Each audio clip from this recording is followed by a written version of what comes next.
హల్లెలూయా. త్వరగా పారిపోండి.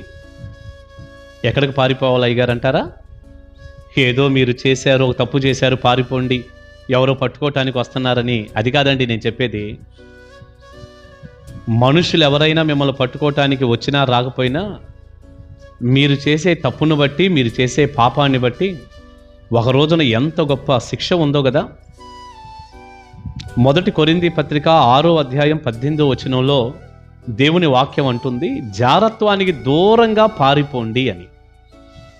ఈ రోజున చూడకూడనన్ని చూస్తూ, చేయకూడనన్ని చేస్తూ, శరీరాన్ని అపవిత్రమైన కార్యాలకు లోను చేసి వ్యభిచారం అంటూ, జారత్వం అంటూ, వివాహానికి ముందు నుంచే అక్రమ సంబంధాల్లో, పాపాల్లో, వివాహం అయిన వారు కానివారు ఎంతో చెడులో ఉండి పరిశుద్ధాత్మక ఆలయంగా ఉన్న నీ దేహాన్ని పాడు చేసుకుంటున్నావు కదా. త్వరగా వాటి దగ్గర నుంచి పారిపో.